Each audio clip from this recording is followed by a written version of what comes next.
तो आज हम केमिस्ट्री का क्लास लेकर के आए हैं और इसमें पहला टॉपिक है परमाणु, एटम। तो इसमें ये सारे चीज़ इम्पोर्टेंट लिखे हुए हैं और इसको एक एक करके हमको बताना है और इसके आगे भी कुछ चीज़ें हैं जिसको समझाना है। हम लिखे हैं परमाणु के प्रमुख अस्थायी कण और यहाँ पे हैं परमाणु के मौलिक कण। ठीक है, मौलिक कण जो कि सभी परमाणु में विद्यमान रहते हैं, इलेक्ट्रॉन, प्रोटॉन, न्यूट्रॉन। तो हम यहाँ से समझाने का प्रयास करें। परमाणु के प्रमुख अस्थायी कण और उनके खोजकर्ता। किसी भी कंपटीशन के एग्जाम में ये सारी बातें सबके लिए इंपॉर्टेंट है, चाहे कोई भी एग्जाम हो, कहीं से भी क्वेश्चन निकाल के दे सकता है। इसलिए हम सारे चीज को लिख दिए हैं और इससे बाहर क्वेश्चन नहीं पूछा जाता है यदि एटम से रहेगा क्वेश्चन तो। ठीक है, तो हम एक एक करके ध्यान देते हैं कि परमाणु के जो एक अस्थायी कण है उनमें से एक पॉजिट्रॉन भी है जिसका खोज हुआ था 1932 में और इसका खोज किया था एंडरसन ने।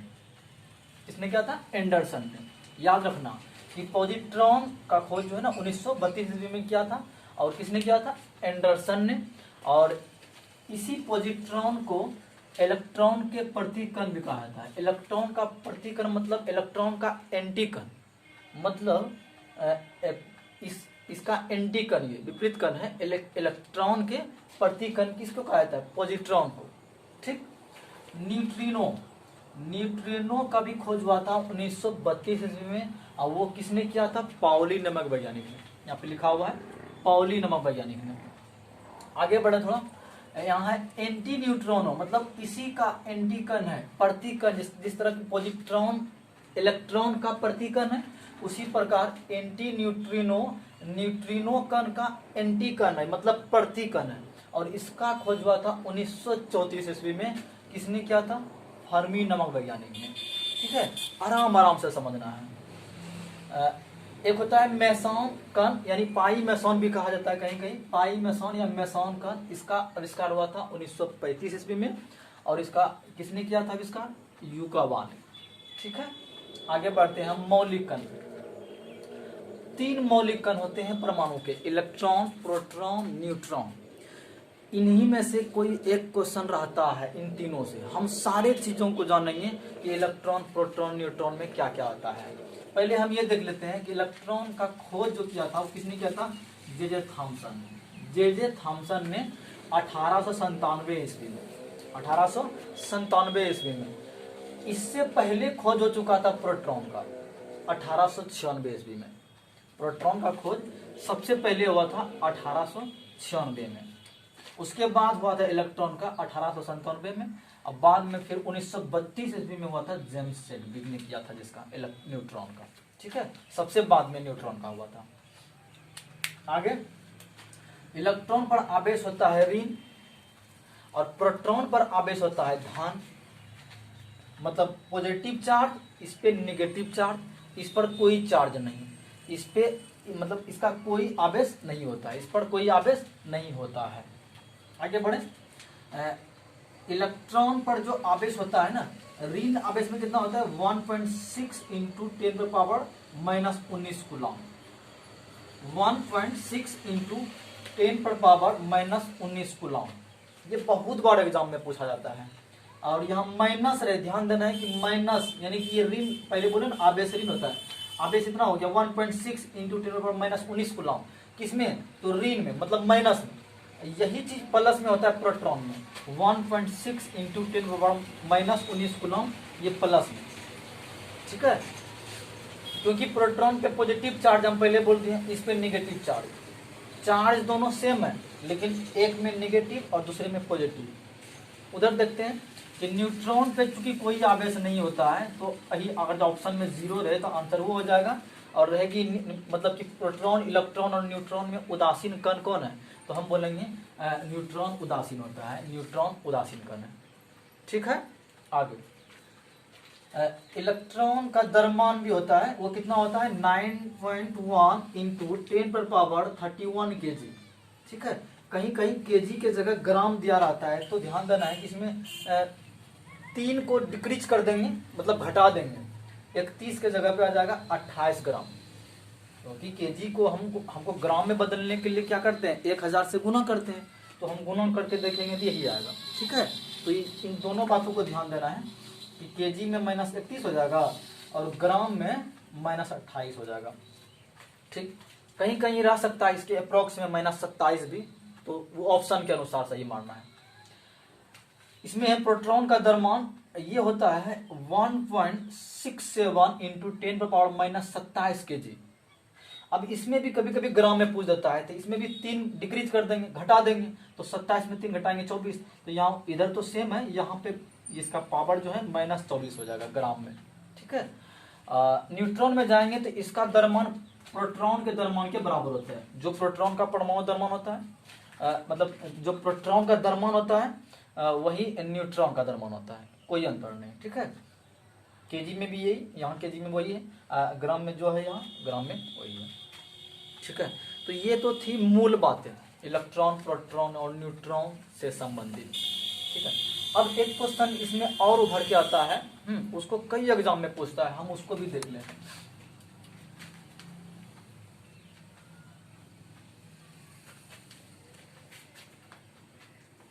आराम आराम से समझना है, हम सारे चीजों को क्लियर कराएंगे, नॉमरिकल तक जाएंगे। नॉमरिकल जो पूछता है कई एग्जाम में, वो भी नहीं छूटना चाहिए। मेरा प्रयास यही रहेगा कि एग्जाम में जहां से क्वेश्चन पूछा जाता है वहां तक हम पहुंचे। यहाँ पे कई बार ऐसा क्वेश्चन लिखा रहता है कि एक इलेक्ट्रॉन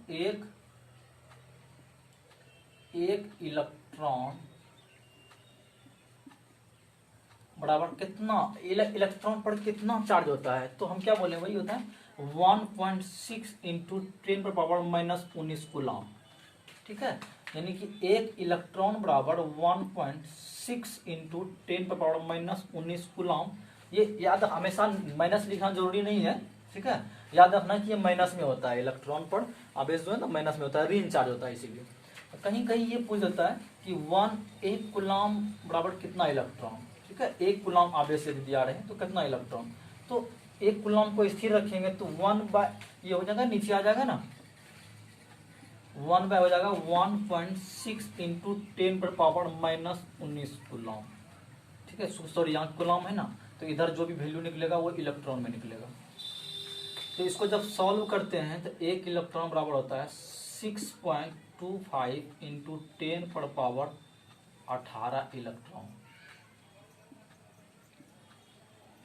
ये ज्यादा इंपॉर्टेंट है, ये कई एग्जाम में पूछा जाता है। और ये यहाँ ध्यान देना है, ये ऋण है। ठीक है, यदि यहाँ माइनस भी रहे तो भी आंसर होगा, या तो ऋण आवेश हम बोल सकते हैं, कितना ऋण आवेश होता है इलेक्ट्रॉन पर। तो ये दोनों बहुत ज्यादा इंपॉर्टेंट है, इसको ध्यान देना है। ठीक है, आगे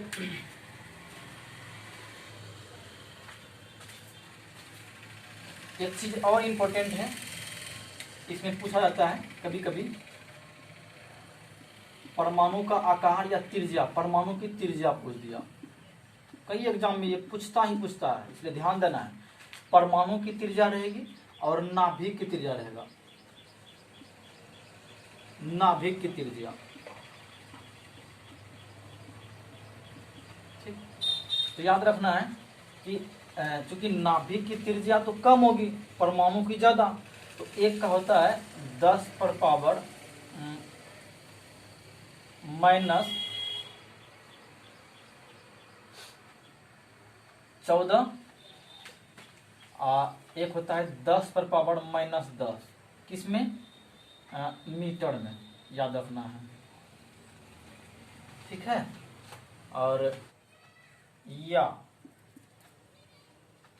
क्या होता है, परमाणु की त्रिज्या 10 पर पावर -14 मीटर, या फिर 10 पर पावर, यदि हम सेंटीमीटर में लाएं तो हो जाएगा -12 सेंटीमीटर, या फिर इसको भी लाए ना तो 10 पर पावर, यहाँ भी 2 घटाएंगे तो क्या हो जाएगा, -8 सेंटीमीटर।